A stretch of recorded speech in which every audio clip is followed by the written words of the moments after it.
नमस्कार दोस्तों, आप सभी का लॉ सीखो के दैनिक समाचार विश्लेषण में चलिए आज के हमारे आर्टिकल देख लेते हैं। आज का जो हमारा आर्टिकल है सूचना के अधिकार का जो कानून है उसके संबंध में है। इसे 15 वर्ष पूर्ण हो गए हैं इस कानून को। इसके बारे में हम चर्चा करेंगे कि अभी इसकी स्थिति क्या है हमारे देश में। उसके बाद में हमारा न्यूज इन फ्लैश है जिसमें हम उन समाचारों के बारे में चर्चा करते हैं जो कि परीक्षा के लिए महत्वपूर्ण है। तो चलिए मैं आगे बढ़ूँ उससे पहले ये लॉ सीखो के कुछ कोर्सेज और पैकेजेस है।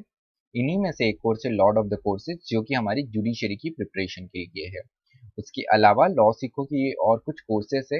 इन सारे कोर्सेज की जानकारी आपको लॉ सीखो की वेबसाइट पर मिल जाएगी। तो चलिए एमसीक्यू देख लेते हैं। वह यह है कि निम्न में से किस केस में सूचना के अधिकार को राइट टू इंफॉर्मेशन को फंडामेंटल राइट मौलिक अधिकार माना गया।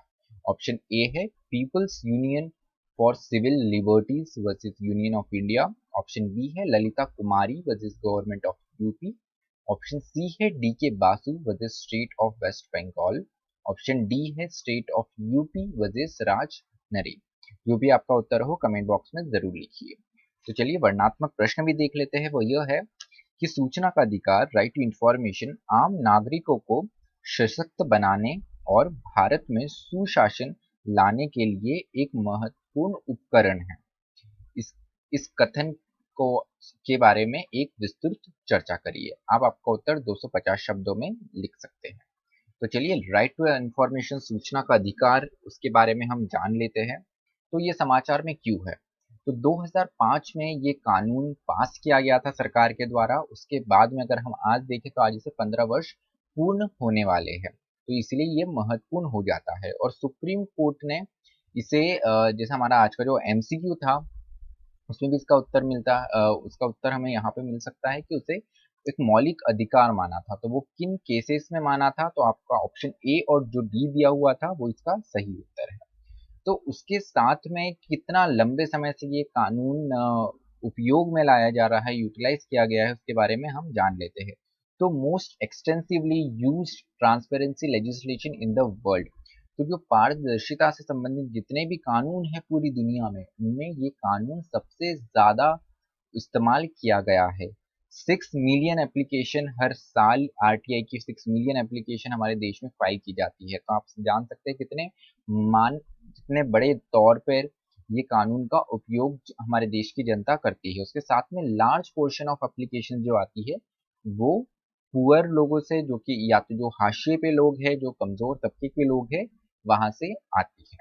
उसके साथ में अगर हम इस कोविड के दौर में देखें तो कोविड के दौर में पर्टिकुलरली जो इसकी अवेबिलिटी, मेडिकल फैसिलिटी की क्या अवेबिलिटी थी, कहाँ पर कितने बेड्स अवेलेबल है, कहाँ पे कितने वार्ड है, कहाँ पर क्या व्यवस्था है, इसके लिए भी ये कानून का काफी ज्यादा उपयोग किया गया। जिससे हमको पता चला कि कहाँ पे कमियां हमारी रही है उस और ये सरकार के सामने लाया गया और उस तरीके से सरकार ने फिर उस और काम करा। उसके साथ में it hold government department accountable for delivery of food grain and social security benefits. तो जैसे सरकार की जिम्मेदारी होती है, जो हमारी खाद्य सुरक्षा है, जो हमारी सामाजिक सुरक्षा से संबंधित जो फायदे हैं, जो बेनिफिट्स है, उसके लिए सरकार को ये जवाबदेह बनाता है ये कानून। क्योंकि आप आरटीआई फाइल करके आप वही के वही पता लगा सकते हैं कि अभी तक कितना फूड ग्रेन या सोशल सिक्योरिटी का बेनिफिट लोगों को मिला है, कितने लोगों तक इसकी पहुंच हुई है। उसके अलावा queries about PM cares fund, PM care funds में बहुत बढ़ चढ़ के लोगों ने भाग लिया, वहां पे कंट्रीब्यूशन करा। तो इसके अंतर्गत भी काफी लोगों ने पीएम केयर्स फंड का यूटिलाइजेशन कैसे किया जा रहा है उसके लिए भी आरटीआई फाइल किया। उसके अलावा अगर हम देखें तो बाय पब्लिक स्पिरिट सिटीजन, जो जो पब्लिक स्पिरिट सिटीजन है इनके लिए काफी इंपॉर्टेंट हो जाता है, क्योंकि shine light on corruption and arbitrary abuse of power. तो जो करप्शन है, जो भ्रष्टाचार है, उसको ये उजागर करने में बहुत ज्यादा मदद करता है। उसके साथ में एक जो आर्बिट्री अब्यूज है, जो निरंकुश जो पावर का दुरुपयोग किया जाता है, उसको भी ये चेक्स एंड बैलेंस रखता है, उस पर भी एक अकाउंटेबिलिटी बना के रखता है। उसके साथ में जो हाई ऑफिशियल्स है उनसे हम डायरेक्ट जाके क्वेश्चन नहीं पूछ सकते, कई बार वो एंटरटेन भी नहीं करते कॉमन जनता को। तो यहाँ पर ये जो राइट टू इंफॉर्मेशन का टूल है वो काफी बड़ा रोल अदा करता है। उसके साथ में seek information about anonymous electoral bonds. तो अभी जो इलेक्ट्रल बॉन्ड से संबंधित एक कानून में बदलाव किया गया था, हमारे इलेक्शन कमीशन के द्वारा ये इम्प्लीमेंट किया गया था, तो उसमें इलेक्ट्रॉल बॉन्ड्स कहाँ से आ रहे हैं उसकी जानकारी पाने के लिए भी राइट टू इंफॉर्मेशन का उपयोग किया गया। तो created 1.3 billion potential whistle blower and auditor.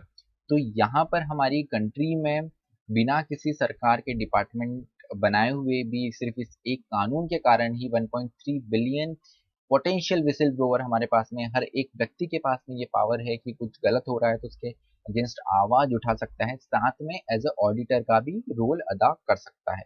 तो इस कानून के अंतर्गत हम जान लेते हैं कि कौन कौन सी बॉडी या अथॉरिटी आती है। तो पब्लिक अथॉरिटी जिसपे जिनकी हम जानकारी ले सकते हैं राइट टू इंफॉर्मेशन एक्ट के अंतर्गत, उसमें कौन कौन सी बॉडीज आती है। पहली तो वो बॉडी जो संविधान के द्वारा बनाई गई हो, जो हमारे संविधान में दी गई हो। दूसरी बॉडी वो आती है जो पार्लियामेंट के किसी एक्ट के द्वारा, किसी लॉ कानून के द्वारा, या जो विधानसभा रहती है स्टेट लेजिस्लेचर उनके द्वारा बनाया गया है, तो ये भी कवर होते हैं उसमें। उसके अलावा भी कोई भी स्टेट या गवर्नमेंट की बॉडी जो उन्होंने नोटिफाई की गई हो, या यहाँ तक जो एनजीओज भी रहते हैं जिसमें एक सिग्निफिकेंट अमाउंट जो है वो सरकार कंट्रीब्यूट करती है, भले वो डायरेक्टली करे या इनडायरेक्टली करे, वहां पर भी आरटीआई आप फाइल करके जानकारी ले सकते हैं। पर अभी के दौर में 2019 में एक संशोधन लाया गया है राइट टू इंफॉर्मेशन एक्ट का, जिसका काफी ज्यादा कड़ी निंदा की गई है सिविल सोसाइटी के द्वारा। तो इस अमेंडमेंट में क्या था, संशोधन में क्या था, हम वो जान लेते हैं। सबसे पहले, remove the statutory protection of fixed tenure and high status confirm on the commissioners. तो जो कमिश्नर रहते थे, जैसे स्टेट इंफॉर्मेशन, जो स्टेट का चीफ इंफॉर्मेशन कमिश्नर रहता था, या जो सेंट्रल चीफ इंफॉर्मेशन कमिश्नर रहता था, तो इनका एक फिक्स टेन्योर रहता था। तो कहीं ना कहीं वो एक स्टैट्यूटरी प्रोटेक्शन इनको कानून के अंदर मिला हुआ था, तो वो भी रिमूव कर दिया गया। तो यहाँ पर सरकार की विंस एंड फेंसेस पे बात आ जाती है कि सरकार कब तक चाहती है वो तब तक ही रह सकता है। उसके अलावा, allowed the government to determine the tenure and salaries of all information commissioners. तो जैसे मैंने बताया, टेन्योर कब तक रहेगा ये सरकार के ऊपर है, उसके साथ में उसे कितना वेतन दिया जाएगा, और जो दूसरी सुविधाएं है ये भी अब सरकारों के हाथ में ही होंगी, खासतौर पर सेंट्रल गवर्नमेंट के हाथ में होंगी। तो थोड़ा डिटेल में हम जान लेते हैं कि क्या क्या डिफरेंसेस आए। 2005 का एक्ट था और जो 2019 में अमेंडमेंट आया, तो टर्म से रिलेटेड जो कितनी कालावधि रहेगी उससे संबंधित जो बदलाव किया गया। तो पहले ये 5 वर्ष रहा करता था, एक फिक्स टेन्योर था, लेकिन अब centre will notify the tenure of all information commissioners at state and central level. तो अब सेंटर समय समय पे ये नोटिफाई करेगा कि कितने समय एक इंफॉर्मेशन कमिश्नर है उसका कालावधि कितनी रहेंगी, वो अपने ऑफिस में कब तक सर्व करेगा। या इसमें स्टेट और सेंट्रल लेवल के जो दोनों इंफॉर्मेशन कमिश्नर है, इन दोनों का पावर सेंटर के पास में है। उसके साथ में क्वांटम सैलरी, कितनी सैलरी दी जाएंगी। तो अभी तक ऐसा होता था कि जो इलेक्शन कमिश्नर होता था उसके इक्वलेंट सैलरी दी जाती थी, लेकिन अब कितनी सैलरी दी जाएंगी ये कंप्लीटली तय करने का जो हक है, जो पावर है, वो सेंट्रल गवर्नमेंट, केंद्र सरकार के पास में चले जाएगा। उसके साथ में रिडक्शन इन सैलरी, अगर आप कोई जो भी इंफॉर्मेशन कमिश्नर है, अगर वो रिटायर्ड कोई ऑफिसर है, तो ऐसा माना जाता है कि जितनी पेंशन आ रही है उसको, जितनी हमने एक तय की गई है इंफॉर्मेशन कमिश्नर की, तो वो टोटल अमाउंट में से जो उससे पेंशन आ रही है वो घटा के उसे सैलरी दी जाएगी। लेकिन अब ऐसा कोई भी प्रोविजन नहीं रहेगा, वो भी 2019 का जो संशोधन था उसमें से हटा दिया गया है। तो चलिए, इफेक्ट क्या होगा आरटीआई लॉ पर, इस जो बदलाव आया है उसका। तो सबसे पहले तो ये है कि governments have failed to appoint information commissioner in a timely manner. तो सरकार के द्वारा से काफी ज्यादा लापरवाही मिली है कि इंफॉर्मेशन कमिश्नर का आप अपॉइंटमेंट ही नहीं करते हैं। जो सूचना अधिकारी है आपका स्टेट का, सेंट्रल का जो हेड रहेगा, उसके अपॉइंटमेंट, और जो दूसरे कमिश्नर है उसके अपॉइंटमेंट ही नहीं किए जा रहे हैं। तो काफी ज्यादा बैकलॉग एक क्रिएट हो चुका है। कंप्लेंट्स का डिले, जितने एक समय में समय अवधि हमने कानून में तय की गई थी कितने समय अवधि में ये केस डिस्पोज हो जाना चाहिए, तो अब वो उससे कहीं ज्यादा आगे जा रहा है और एक पेंडेंसी बढ़ती है। जैसे हमारे कोर्ट्स में पेंडेंसी बढ़ती जा रही है, वैसे जो इंफॉर्मेशन कमिश्नर है उनके ऑफिस में भी पेंडेंसी बढ़ते जा रही है। उसके साथ में, since May 2014, not a single commissioner of Central Information Commissioner has been appointed without court's intervention।